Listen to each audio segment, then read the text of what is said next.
What's going on, everybody? Welcome to another episode of the Touchdown with Doug Smith, and I have a very special guest here right next to me today. One of the best running backs, and I don't say that lightly, one of the best running backs in this year's 2024 NFL Draft. Recently was invited to the Combine. Matter of fact, in about a week or so, he's going to be at the Reese Senior Bowl amongst college football elite, coming from a small school, but big school talent, man. And he just might be playing for your favorite NFL team. Ladies and gentlemen, I want to introduce none other than University of New Hampshire running back, Dylan LAUBE. Dylan, how are you today, man? How are you, man? I'm feeling good, man. I'm feeling good. I appreciate the introduction. Man, man. It's only right I do it, man. It's only right I do it. Appreciate you, man. Dude, you're an amazing draft prospect. I watched that tape and I fell in love with your tape. Gosh, it probably took me like 12 seconds. 12 seconds as far as reaching out to your people, seeing how I could get you on the show, man. So, dude, thank you again, man. No, of course, man. I appreciate it. Seriously. I was like, he's the one, man. You know, when I watch your tape, we were talking about this before we started recording. It's a cross between the elusiveness of Austin Eckler meets Michael Alstott. Now, I'm an old head. I'm showing my age a little bit here. I'm in my mid 30s. But Google Mike Alstott, man, and thank me later. Animal. Yeah, he's an animal. But that's Dylan. That is Dylan, man, all day. Dude, you're from Long Island originally? Is that right? Yes, sir. Yep. Dude, take us from the beginning, man. When did you first fall in love with the game of football? I grew up playing probably every single sport possible. I played football, soccer, lacrosse, baseball, basketball. My two parents played every single sport. They probably coached me in every single sport. I have two brothers. One's older, one's younger. So once again, we grew up loving sports. Eventually, when we got older was when we kind of had to decide what sports that we liked. And football was always the one that I just stuck with me. And it was something that I took personal. And kind of when I'm growing up, that was kind of my best sport personally. I love basketball, I love baseball, but it just wasn't me. I loved to hit people, and I was fast. I was good. I loved to score touchdowns. And kind of when I was probably about 6 was when I kind of knew, or I would say my parents knew, that I was going to be pretty special. And actually funny with Mike Alstott, I was telling you this before we recorded. My dad, actually, we wear the Buccaneers for Pee Wee, and he gave me the number 40. He actually put a neck roll on me, and he basically said, "I'm going to be the new Mike Alstott." So it's actually super funny how we got into that. So but that's kind of my story. Coming from a small town. Also, it's a very big lacrosse area. So once again, there's not a lot of people from my area that play big time football. It's more, I would say, big time lacrosse. So I was probably one of the few ones that actually wanted to go and pursue football. So it's been a dream of mine, and so far it's been looking pretty good. So that's amazing, man. Man, I gotta ask, with your running style, man, are there any running backs that you currently model your game after? I mean, the one that sticks out, I would say, is Chris McCaffrey. I mean, I think he's not, if not the best running back in the league. It's funny too, in college too, a lot of our playing style, we watched a lot of 49ers, and just the way they run the offense is just so cool to watch. And we kind of based a lot of our plays off of them, especially with Chris McCaffrey coming out of the backfield as a receiver, motioning out. We kind of use me almost like in like the same way, which once again, I'm not saying we are the 49ers, but I'm saying we kind of use the same offensive style. And once again, just while watching him play, he puts so much people in like difficult situations. His one-on-one matchups with the defenders and the backers, it just makes teams just struggle so much because he's such a special player. So I would say that's probably my biggest player that I look up to. You can receive. You're a dope running back. You're an elite running back. You're an elite catcher. You're a good backfield blocker. You can I personally don't see a scheme that exists where you don't absolutely crush it in, right? That being said, I have to ask you, man, is there a favorite offense that you feel brings out your best qualities? It's funny too because all growing up, I've played in the double wing offense. So when I got to college was the first time that I kind of got into the spread offense, and I think the NFL is kind of turning into more of just like a pass first. So once again, just knowing that a running back more has to be a receiving back instead of more of like a running back kind of. So I think the offenses now, especially with those just air raid teams, is perfect, in which I love to be a receiver and a running back at the same time. But once again, in the NFL, it's becoming more of that air raid offense. So once again, like scheme wise, I would say that spread offense is perfect because you could keep me in the backfield, you could spread me out, you could motion me out. So you could do a bunch of different things, especially with the running back. Yeah, that's awesome, man. That's awesome. Yeah. And congrats on getting selected to the Reese's Thank Senior you. Bowl. Thank Dude, you. that's huge. And it's not often they select guys from smaller schools. I know last year the big splash was Andre Yosivas from Princeton. Mm-hmm. Yeah. That's Yep. good friend of mine. Had him on the show last year. And you come from New Hampshire, and even in my opinion, even smaller school, right? Yeah. Dude, that's dope, man. What does that feel like? Do you feel pressure? I mean, what's your mindset going into? So it's actually funny because we actually leave tomorrow. My flight leaves tomorrow, so I mean it's coming up real quick. But no, it's a huge honor. I actually got invited to both the East West Shrine Bowl and the Reese's Bowl, so that was a difficult choice for me to pick one. But it was just it was just a huge honor for me and my family, because especially coming from a small town, playing at a small college, like you don't see that every single day, like what you were saying. And when Jim Nagy gave me that call, I was like, damn, this is the real deal. So I'm just overall excited to kind of like showcase myself, because I feel like a lot of teams doubt me as like that small school guy. Like they don't know if he's played good competition. They don't know how he's going to play against the big time kids. So once again, like showing my skill set in front of those types of players next week are going to definitely prove a lot of doubters wrong. So yeah, I'm excited for it. Dude, punch the competition in the face, man. I'm excited for you. Yeah, exactly, right? Smack him in the face, man. Dude, that's dope, man. And Mobile, Alabama, man, has some good barbecue out there too, man. Is it really? Yeah, okay, that's a big barbecue town, man. Absolutely.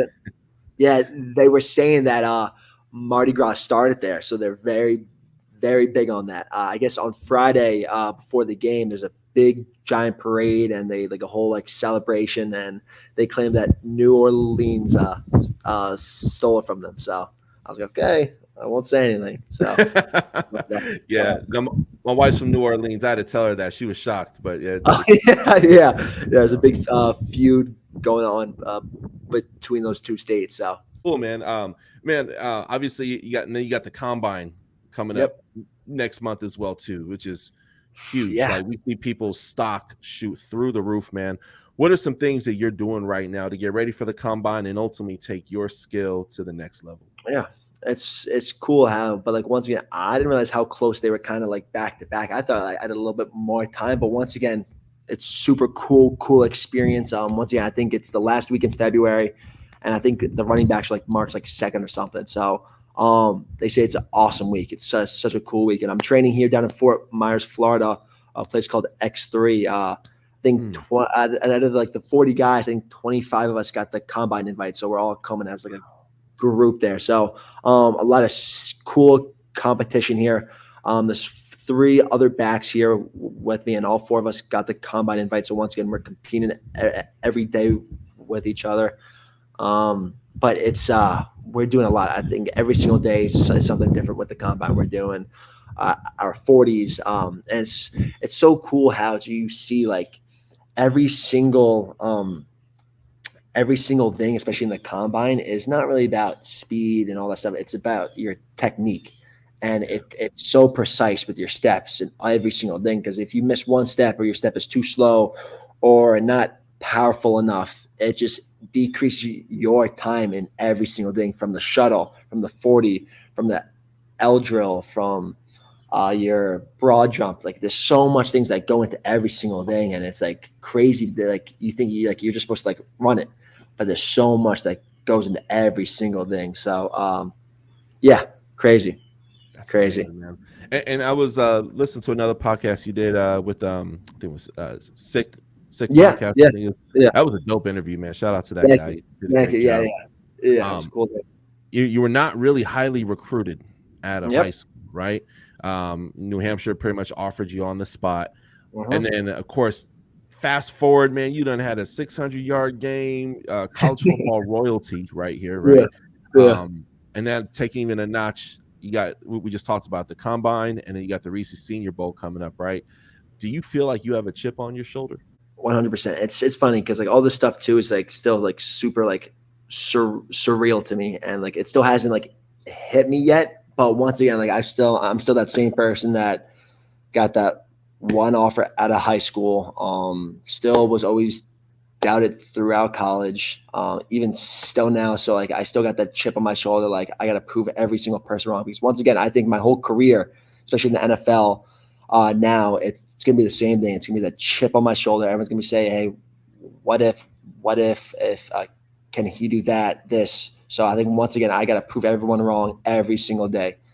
So it's something that I kind of take in. I take it big because once again, like coming from that small town, like once again, there's not a lot of people from where I come from that may make it out. So once again, just like trying to show that, hey, like there's guys everywhere, and I kind of want to keep proving every single person wrong. Absolutely, man. Absolutely. You had a big, well, you had multiple big Yeah. games, man. So Yeah. there's one that I'll choose where, gosh, man, you had over three. I don't want to butcher this, but it was like over 300 yards receiving or catching, and then vice versa for the other side. Yeah. So over 600 yards. That was Central Michigan. Was that right? Yep. Yep. Dude, So it was. Yeah. It was. Yeah. what was your Go on. mindset? Were you angry that day? Was it just a regular day? I woke up You angry, probably- man. I woke up angry. Yeah.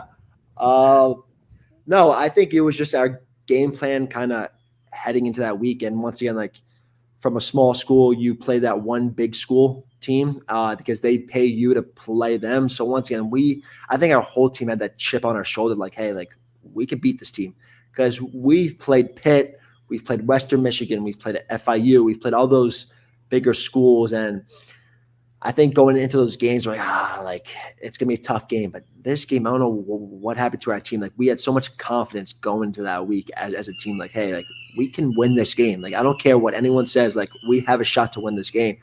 And so like in my head, like I was like, hey, like I'm gonna ball out, play my game, do my job, and just do what I have to do to help our team win this game.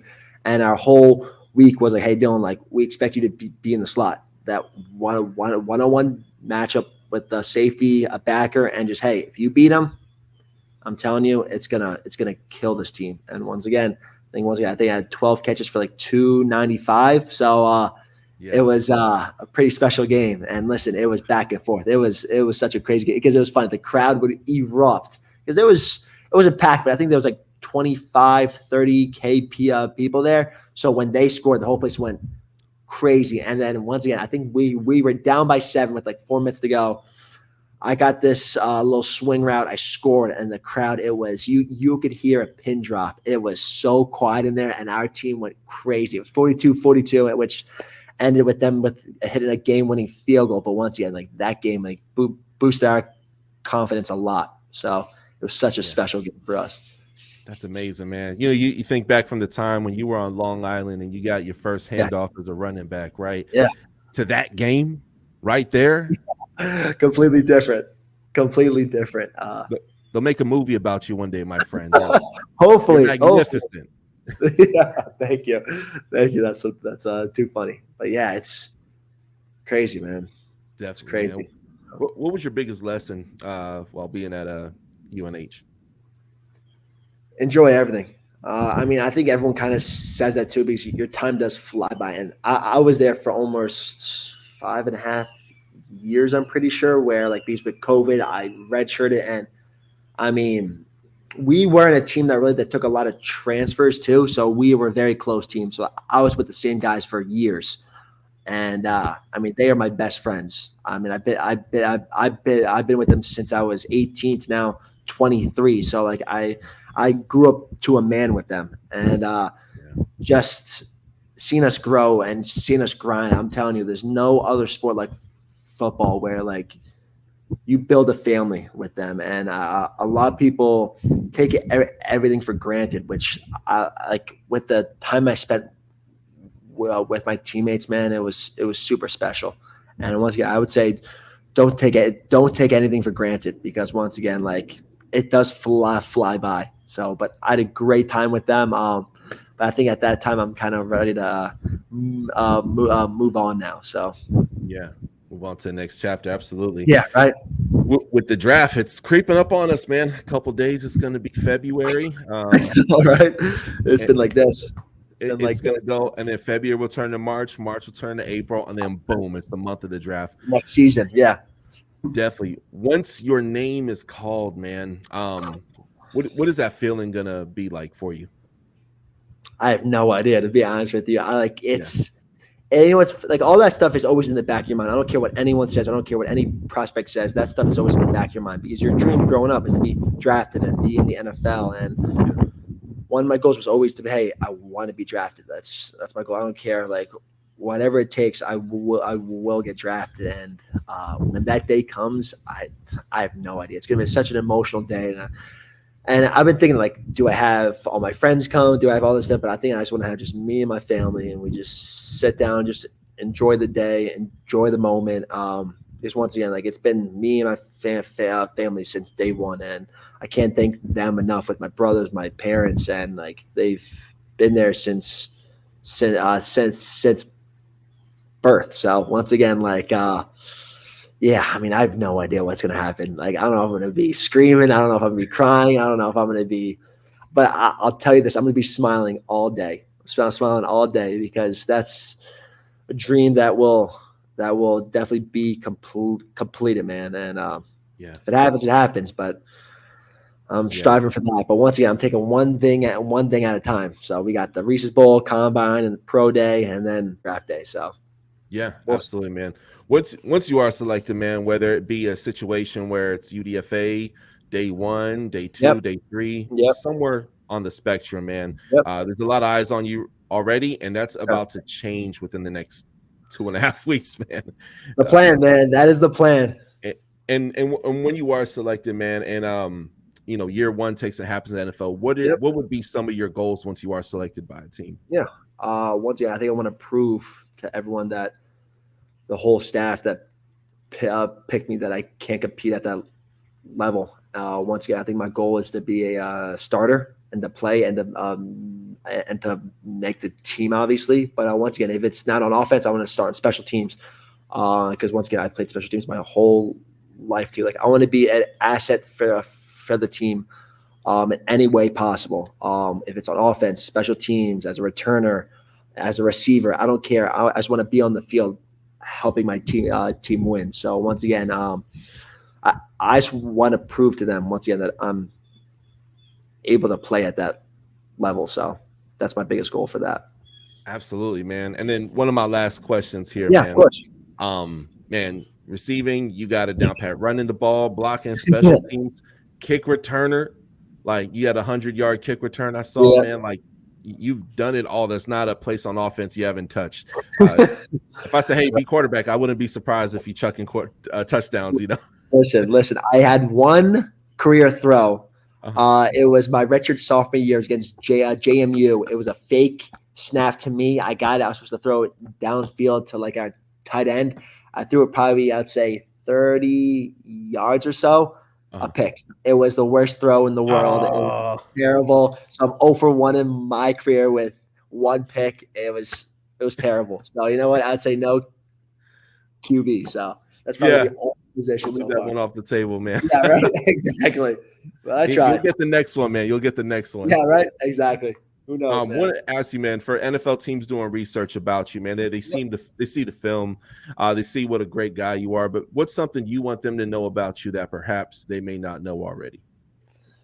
I think it's the off the field stuff, man. I think it's my work ethic. I'm nonstop. My motor is nonstop. I'm gonna keep pushing it. I'm gonna make sure, hey, like, in any situation possible, from training, from film study, I'm the best at it. I want to make sure that I'm number one at it. I want to make sure I'm outworking every single person in the room, on the team, and I want them to know, hey, like I'm gonna work my ass off every single day for that organization that truly wants me. So once again, yeah, I would say my work ethic is definitely something that I want them to truly focus on, and to know that, hey, like it's not just something that I say, it's something that I truly believe is a top priority in this league. I love it, man. I love it, man. Ladies and gentlemen, this is Dylan LAUBE, man, one of the best running backs in this year's NFL draft. Watch him in the Reese Senior Bowl. Watch him in the Combine. Watch the tape. Thank me later. This guy is amazing. He's a humble beast and an actual literal beast on the field. So thank you, Doug. I appreciate it. Seriously. Appreciate it, man. I appreciate you, man. Any shout outs before you go, man? I would say my boys back at school, UNH gang. But besides that, probably my family. Yeah, that's about it. So thanks. Love it, man. Ladies and gentlemen, comment down below in the comment section of this video. Let us know how this interview made you feel.